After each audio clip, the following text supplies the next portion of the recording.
Starting off your year 0-2 can often be a death sentence in the NFL, and all but assures that you're not going to be making the playoffs. Only the strongest can survive and rally an epic turnaround. And here at the start of 2023, we've got quite a few teams that are looking to add their names to that ever so exclusive list. The question is, can any of these 9 NFL teams turn their season around? Let's discuss. Let's get the easy one out of the way first. The Arizona Cardinals stand absolutely no chance of turning their season around.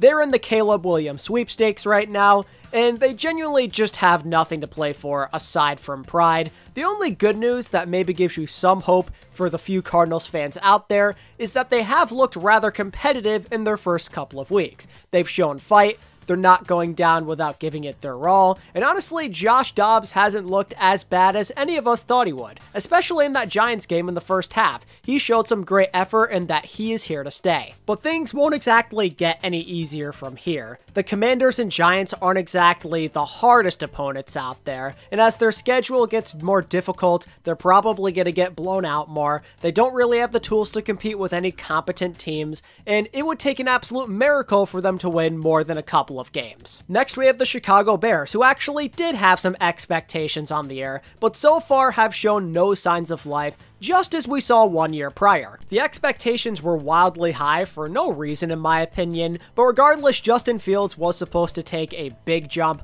along with the upgraded offense and some new pieces on defense, but what we've seen is nothing short of a pathetic struggle. Justin Fields still doesn't look that great as an NFL quarterback, and the offensive line has been letting him down as well. A multitude of factors have been leading to the Bears offense looking sluggish, despite getting some decent opportunities where they were honestly kind of in both games. Between having very little time to throw and people figuring him out, Justin Fields just has not been able to put anything super impressive together for more than a couple of drives at a time in both of these games. When I watch him, I still just see a lot of rawness to his game, a lot of inexperience. I feel like his vision hasn't opened up enough. He goes through 1, maybe 2 progressions, and then doesn't hesitate to take off every single time. People watch the film. He's not going to be as dominant as last year if he doesn't make any changes to his game. Without the proper reads or arm talent, you're just not going to win a lot of games in the NFL, especially when your defense is nowhere close to being explosive.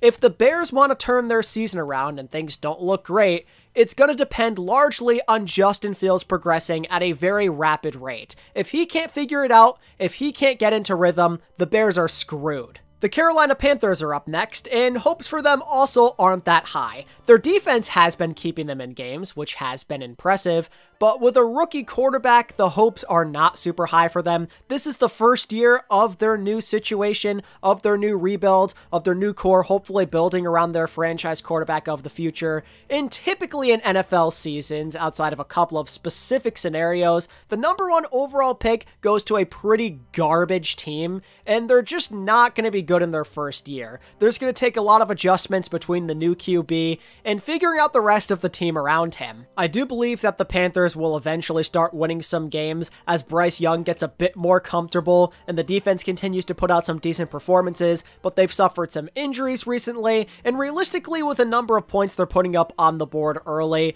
Bryce Young probably won't take that many steps in his first year. Honestly, the Panthers don't stand much of a chance at all of coming back down 0-2. Switching gears though, we've got the Minnesota Vikings, a surprising 0-2, I'd like to add, because most people thought they were going to beat the Tampa Bay Buccaneers for sure, but here we are. Kirk Cousins and the Vikings are 0-2, and they're probably one of the only teams on here that currently have this record that you have hopes for them to turn their season around and still be in the hunt for a playoff spot. It's been a rough start, but I'm pretty confident they're gonna figure things out just because they could honestly be 2-0 right now if they were just a bit better with their ball security. Costly turnovers are what made them lose both of their games. Like, if they limit those mistakes, they're probably beating both the Eagles and the Buccaneers. In the first game, Kirk Cousins was fumbling and throwing interceptions and whatnot. The Bucs didn't even put up that many points. And then with the Eagles game, I mean, while not Kirk Cousins' fault this time around,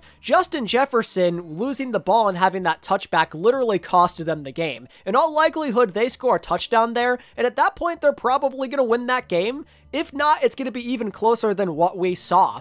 I think that if the Vikings figure out this turnover situation and they really focus hard on that ball security over the next couple of weeks, they should be okay. Their schedule, while not the easiest, is very manageable, and their division leaders right now are not running away with this thing. There's lots of time for the Vikings to figure this out, and they have some veterans that are well proven, and of course the best wide receiver in the game in Justin Jefferson. I swear, if they figure out the turnover situation, they'll start ripping off some wins. The Vikings can most definitely save their season, despite being 0-2. Now looking at the AFC, where we have a grand total of 5 0-2 squads, we'll get an easy one out of the way first with the Houston Texans.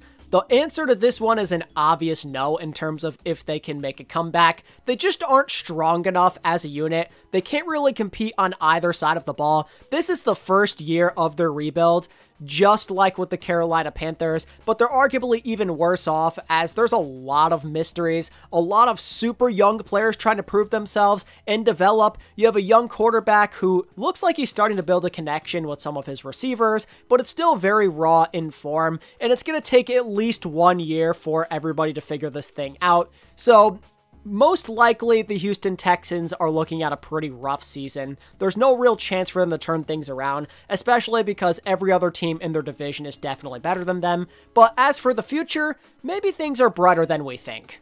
Okay, but how about the Cincinnati Bengals? Well, last year they started 0-2, and look at what happened. They went all the way to the AFC Championship, they won their division with ease, and they ended up as the 3 seed in the AFC. The Bengals, out of all teams here, probably have the best shot because they've literally done it before, and they're so talented. They are more than capable of making it back to the Super Bowl.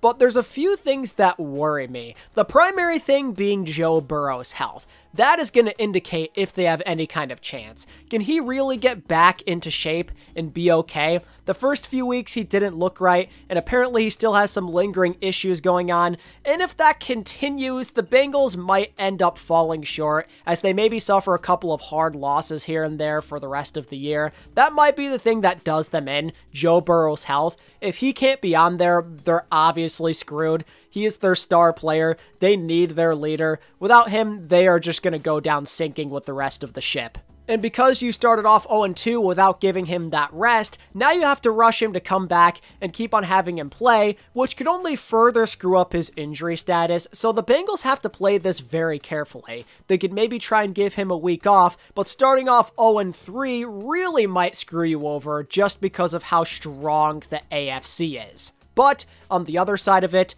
if Joe Burrow can get healthier, there is absolutely no doubt that eventually they're going to catch fire with people like Chase and Mixon and Burrow and their defense being decent enough.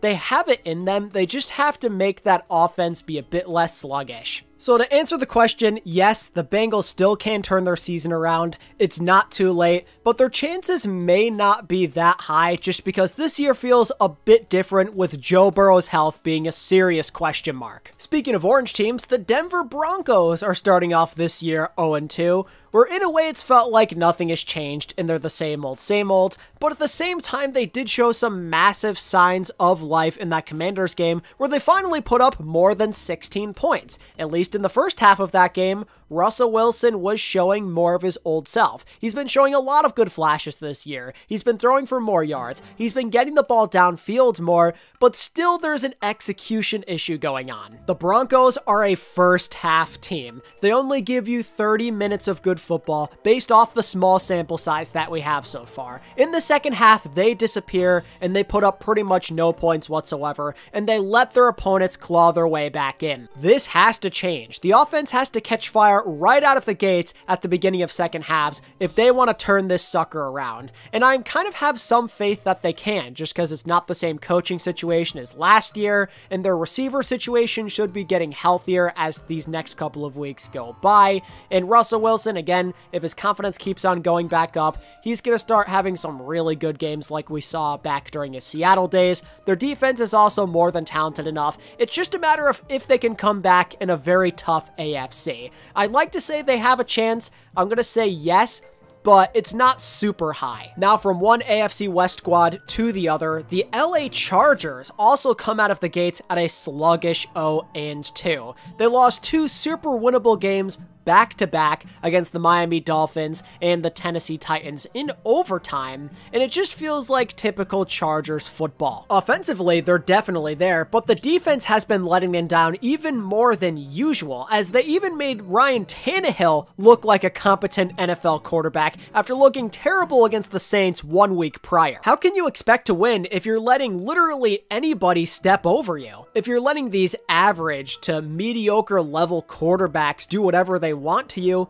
you're bound to lose a lot of games, especially with a harder schedule than last year. The AFC is a lot more loaded. If their defense is this unreliable, it wouldn't be surprising if they lose 5, 6, maybe even 7 to 8 games. And at that point, with how good this conference is, they may not make the playoffs. The short-term answer to this question, though, is yes. The Chargers absolutely can turn around their season. With a franchise QB like Justin Herbert leading the way, you're going to be in just about every game you play. Some of these shootouts and tough games are bound to start going their way because of him. It's only a matter of time, but after starting off in a hole, with you bound to lose more games in the future, it's going to be tougher than last year. There is zero doubts about that. If the Chargers truly want to be in contention and be more than just a first-round exit, the defense has got to step up big time. We got to see an elite pass rush, and J.C. Jackson and that secondary play like how they're actually paid to. And finally, rounding out the 0-2 teams is the New England Patriots. In my opinion, the long-term answer to the question is no. I think that their division is simply too stacked, and their schedule is literally like one of the hardest in the league, so they're probably not going to be able to catch up, even if they start playing better, which I think they will, especially in October. It just seems like it is a hopeless cause for them. Maybe they can bust out like 6, 7 wins and be respectable, but I don't know if they can be anything more than that. Just from what they're facing ahead, it seems bleak, but I will say, for all of my Pats fans watching, offensively, they have been surprisingly decent. There's been much better execution compared to last year, and getting Bill O'Brien in there as the new offensive coordinator has done wonders for Mac Jones in helping him return more so to form. The only issue is, it seems like down the stretch when they have these opportunities to stay in a game or even take the lead, that the execution just isn't quite there. Maybe they lack the playmakers, maybe they lack the awareness, not having that true star-studded wide receiver, and having a running game that isn't quite as potent as last year. Something's gotta give if the Patriots really want to compete and have those clutch game-winning drives like we saw when Brady was still in charge. The only issue is Mac Jones is no Tom Brady, so you need to depend on other talent, and again, the Patriots are just lacking with those skill position players. If they had more of a star, like if they had gotten DeAndre Hopkins, for example, you might have more confidence, but they don't have any of those true name-brand wide receivers with the god-tier footwork, the explosiveness off the line, or the hands. And it's because of that that they're likely going to continue to be in these scenarios this year against decent teams where they have a chance late in the game, but lack of offensive execution ends up costing them. I think the Patriots generally will be in a decent number of games they play this year, but they're going to come out on the losing end because they're simply playing better teams. Starting off 0-2 is really bad for them, and I don't think it's going to get much better, barring any miracles.